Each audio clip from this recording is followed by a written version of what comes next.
Rebonjour à tout le monde. On est content d'être ensemble pour une autre session sur la prière de Jabez. Aujourd'hui, on veut demander à Dieu, étends ta main, viens faire ton travail. Relisons ensemble la prière de Jabez. Jabez était plus considéré que ses frères et sa mère lui donna le nom de Jabez en disant, c'est parce que je l'ai enfanté avec douleur. Jabez invoqua le Dieu d'Israël en disant, si tu me bénis, que tu étendes mes limites, si ta main est avec moi, et si tu me préserves du mal, en sorte que je ne sois pas dans la souffrance, et Dieu accorda ce qu'il avait demandé. Donc Dieu veut œuvrer, il veut nous bénir, il veut nous faire étendre, il veut étendre notre territoire, notre influence dans notre famille, dans notre milieu ministériel, dans notre église locale.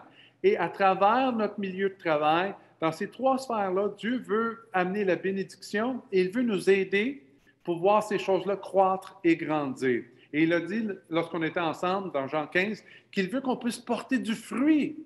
Et donc, on prie qu'aujourd'hui, on va voir l'instrument avec lequel Dieu, lui, aide à faire élargir notre territoire. Donc, revenons aux demandes de la prière de Jabez. Dieu vient me bénir. Ensuite, Dieu étend mon territoire, fait croître mon territoire, les domaines où j'ai de l'influence, dans ma famille, dans mon milieu ministériel, dans l'église locale, et ensuite, dans le troisième, dans mon milieu de travail. Dieu vient étendre ta main. Oh, ça c'est beau. Étendre ta main. Quand on dit Dieu vient étendre ta main, on est en train de souligner la présence et la puissance de Dieu. Vous savez, si on lit le livre de l'Exode, souvent, lorsqu'on parlait de la main de Dieu, c'était la main qui exerçait sa pression sur l'Égypte. Et lorsque les Égyptiens disaient qu'une des plaies avait tombé sur le peuple égyptien, ils disaient, on a vu le doigt de Dieu. Donc, en d'autres mots, quand on parle de la main de Dieu, on est en train de parler de sa puissance, ce qu'il peut accomplir contre nos ennemis. Mais ce qu'on veut, c'est la main de Dieu pour nous soutenir, nous aider et faire croître et grandir. Vous savez, lorsqu'on lit dans le livre d'Esdras et Néhémie, lorsqu'ils témoignent comment Dieu a aidé pour la reconstruction du temple et la reconstruction des murailles et tout le défi de rebâtir, Néhémie et Esdras vont utiliser l'expression « et la bonne main de notre Dieu était sur nous ». La main de Dieu était sur nous. Donc, c'est ce qu'on veut, nous. On veut la main de Dieu pour nous aider à voir notre territoire croître et grandir. On veut la main de Dieu pour nous aider dans un processus où est-ce qu'il accomplit ses objectifs. On prie Dieu, viens me bénir selon tes plans et tes désirs. Viens agrandir mon territoire. Je veux voir du fruit dans ce que je fais. Et je te demande aussi, Seigneur, ta main. Et ta main, c'est ta puissance. C'est la main miraculeuse. C'est la réponse à la prière. Et on demande, Seigneur, viens agir. Amen. Et la semaine prochaine, nous allons voir ensemble, Dieu préserve-moi du mal ou du malheur. Donc, continuons aujourd'hui. Dieu étend ta main. Si ta main est avec moi, si on est sur le carton maintenant de Jabez, je désire voir ta main, ta présence et ta puissance agir à travers ma famille, mon service pour toi et mon travail. Aide-moi à surmonter mon incrédulité. Oh, incrédulité. Et à rechercher ta main dans ma vie.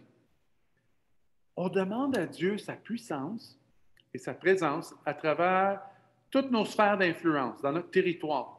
Pourquoi? Parce qu'on sait qu'il y a des domaines où est-ce qu'on va avoir de la difficulté. Et laissez-moi illustrer avec un petit graphique et je vais expliquer à travers ce graphique qu'est-ce que cette prière semble nous diriger vers. Disons que nous avons tous un territoire et la main de Dieu est au-dessus de notre territoire. Il est là, il est en train d'agir. Et vous savez que nous, on se retrouve dans le milieu de notre territoire, c'est-à-dire notre travail, notre famille, notre milieu ministériel, l'Église locale. Et dans le milieu de ce territoire-là, on est dans une zone de confort. On vient qu'on est habitué à faire certaines choses et on a une certaine routine, comment que les choses se produisent. Et on remercie le Seigneur pour qu'est-ce qu'on a. Mais Dieu nous appelle à faire croître et grandir ce qu'il nous donne. Je veux que vous portiez du fruit et du fruit en abondance. Donc, si c'est le cas, Lorsqu'on demande à Dieu de venir détendre sa main, ce qu'on est en train de demander, c'est Dieu, viens faire ton travail. On veut voir des choses se produire. Et là, si on veut que Dieu puisse faire cela, eh bien, il va nous amener à la frontière de notre territoire. Et à la frontière, c'est là où est-ce qu'on expérimente la peur ou la foi. C'est un des deux. Parce que lorsque nous, on nous demande de faire un pas de foi, et vous avez entendu l'expression faire un pas de foi, c'est-à-dire on met notre confiance dans le Seigneur pour faire avancer un projet familial, un projet au niveau de notre travail, un projet au niveau de l'Église, une implication. On est en train de prier pour que Dieu puisse agir d'une certaine manière. Eh bien, lorsqu'on fait cela, on est en train de sortir de notre zone de confort pour aller à la frontière de notre territoire. Et lorsqu'on va à la frontière de notre territoire, c'est de l'inconnu. Et vous le savez, comme, je ne sais pas pour vous, mais pour moi, le changement, l'inconnu, ça fait peur. Et beaucoup de gens n'aiment pas aller dans cette zone d'inconfort. Ils préfèrent rester confortables là où ils sont. Mais Dieu veut nous amener à cet endroit. Comme il a dit à Josué, ne t'effraie point et n'aie pas peur. Je serai avec toi. Donc Dieu, lorsqu'il nous demande d'aller de l'avant, il nous demande d'affronter nos peurs par la foi pour faire croître notre territoire. Eh bien, on arrive à cette place et souvent on se sent tout seul. Mais Dieu est là. Il nous accompagne. Il a dit dans sa parole, jamais je ne t'abandonnerai, jamais je ne te délaisserai. Et lorsqu'on est là, on demande, Seigneur, viens faire le travail. On sort de notre zone de confort et là, soudainement, savez-vous qu'est-ce qu'on découvre? Notre influence sur notre travail, notre influence familiale, notre influence ministérielle augmente. Lorsqu'on permet à Dieu de nous aider à avancer par la foi dans plusieurs domaines, lorsqu'on surmonte notre peur pour faire certaines choses. Vous savez, je me souviendrai toujours quand j'ai commencé dans l'école du dimanche, j'étais jeune, commencé dans l'Église, j'avais peur d'enseigner auprès des enfants. C'est quelqu'un qui m'a mis au défi. C'était ma sœur à l'époque. Et elle m'a dit, Patrick, je veux que tu travailles avec les enfants. Et là, je me disais, mais je ne me sens pas confortable avec ça. C'était la meilleure chose qu'elle ait pu faire. Elle a mis un défi devant moi. Et je me souviens encore de la première fois que j'ai enseigné une leçon aux enfants. À partir de ce moment-là, j'ai découvert dans ma vie que c'était un domaine qui serait un domaine de bénédiction. C'était mon territoire. J'ai découvert. Il y a d'autres choses que j'ai faites dans l'Église que j'ai découvert, ce n'était pas mon territoire. Jouer du piano, oubliez ça. L'élément musical, ce n'est pas mon domaine. L'enseignement, partage de la parole, encouragement, partager les Écritures avec la génération qui est là. Ça, c'était une bénédiction. J'ai surmonté ma peur par la foi. J'ai dit, Seigneur, j'ai confiance que tu vas m'aider et qu'on va avoir un bon temps ensemble. Mais là, il vient une pression lorsque les choses ne vont pas bien, une pression pour abandonner. Maintenant, quand on parle de pression, de quoi est-ce qu'on veut dire, on veut parler? Souvent, la pression, c'est cette chose qui vient sur nous pour nous dire abandonne, arrête. Et c'est intéressant, lorsque quelqu'un qui est dans l'Église de longue date et qui ne fait pas tellement de choses, commence à vouloir se mettre en marche pour Dieu, soudainement, il semble y avoir de la pression. De un, on réalise que nous avons l'ennemi de notre âme qui vient, le diable, qui ne veut pas qu'on puisse faire quelque chose dans le royaume de Dieu. Donc, il y a cette pression-là. Il y a aussi la pression du monde, notre environnement, les gens qui nous entourent, qui vont nous affecter pour limiter notre accroissement et limiter ce que Dieu veut faire dans nos vies. Et troisièmement, il y a littéralement l'environnement du monde, cette pression qui est autour de nous. Vous savez, si vous êtes une personne honnête et vous êtes dans votre milieu de travail et que vous mettez en lumière des choses mauvaises que d'autres personnes font autour de vous, ou vous n'êtes pas capable de participer aux mauvaises choses que d'autres personnes vont faire, vous mettez en lumière des choses qui sont négatives et soudainement vous dérangez. Et nombre de personnes dans l'Église, lorsqu'ils sont dans leur milieu de travail, se retrouvent dans un contexte d'inconfort total parce qu'ils réalisent, j'ai un choix ici. Le territoire que Dieu me donne, il faut que je marche dans l'intégrité. Et là, le défi, si je veux faire croître mon territoire, je ne peux pas marcher dans les choses où est-ce qu'il y a un manque d'intégrité. Mon employeur me demande de mentir ou les employés autour de moi demandent de mentir ou de couvrir quelque chose. Je ne peux pas. Je dois marcher dans l'intégrité. Et c'est ça une des difficultés dans le monde. Lorsqu'on arrive à cette place, on a peur. Il y a une pression qui vient pour abandonner. Vous savez, ce n'est pas tout le temps l'ennemi qui est cette source problématique.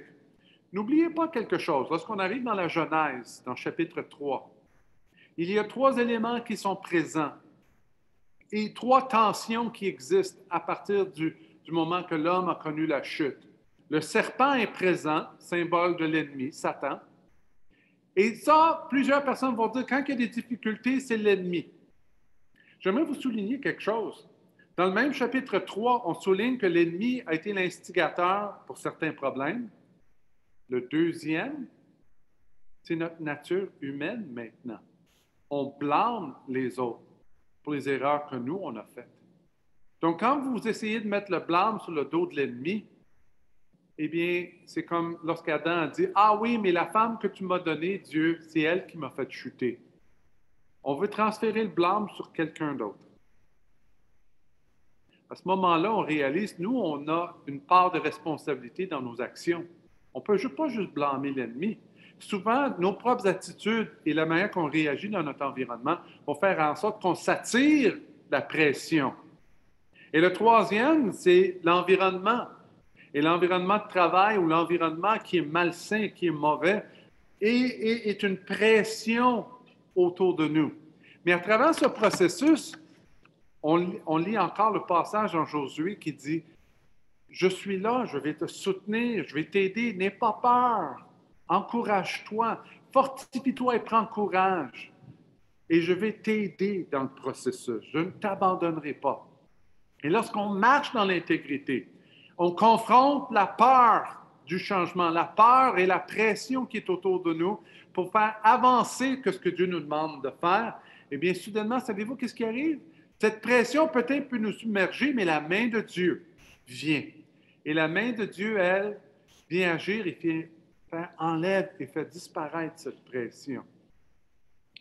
Nombre de fois dans la vie de l'Église où il y a eu des moments difficiles où la pression, j'ai réalisé comment que la main de Dieu, lorsqu'elle vient, tout disparaît. La pression qui était si omniprésente dans le passé, maintenant disparaît. Dieu est en train d'agir dans votre vie et dans la mienne. Il faut avoir confiance en lui. Il faut avoir confiance qu'il va nous aider à passer à travers la saison dans laquelle nous nous retrouvons. Pourquoi? Parce que lorsque nous avons confiance que Dieu va agir, notre territoire et notre influence vont croître et grandir à nouveau. Oui, il y aura toujours des pressions à la frontière de notre territoire. Il va y avoir des gens qui vont nous déranger. Il va y avoir la pression et l'ennemi et des pensées qui vont venir. Il va y avoir le monde qui va venir pour nous faire du tort. Mais la réalité, Dieu nous accompagne, nous prions, Dieu, j'ai besoin de ta main à travers ce que je vis. Et il y a un merveilleux passage dans 2 Chroniques 16:9 qui dit « Car l'Éternel étend ses regards sur toute la terre pour soutenir ceux dont le cœur est entier ou tout à lui. » N'est-ce pas que c'est merveilleux? 2 Chroniques 16:9 nous dit que Dieu est à la recherche de gens qui l'aiment. Il veut soutenir, littéralement, il veut fortifier ceux dont le cœur est tout entier à lui. Donc, en terminant aujourd'hui, ma prière pour vous, c'est lorsque vous priez la prière de Jabez, Dieu vient étendre mon territoire. Oui, Dieu commence à vous montrer les domaines qu'il veut qu'il y ait croissance et agrandissement, mais il va aussi vous donner la force et il va accompagner avec sa main pour voir ces choses-là avancer. Avec Josué, il a dit, je te soutiendrai. Je vais te donner la force pour affronter les défis. Vous n'êtes pas seul. Lorsqu'on essaie d'affronter le défi sans la prière, c'est à ce moment-là qu'on est en train de marcher par nos propres forces. Mais lorsqu'on prie et qu'on prie la prière de Jabez et on l'utilise comme patron de prière, on est en train de dire, Seigneur, je réalise que sans toi, je ne peux pas réaliser. Jean 15 va le dire, sans moi, vous ne pouvez rien faire. Donc, ma prière pour vous maintenant, c'est lorsqu'on vous commencez à prier cette prière. Dieu étant mon territoire, Dieu étant ta main. Seigneur, nous te demandons un miracle. viens agir et viens entreprendre. Eh bien, il reste encore une dernière session et par la suite, on va terminer pour le temps des fêtes. Que Dieu puisse vous bénir et on se revoit à bientôt.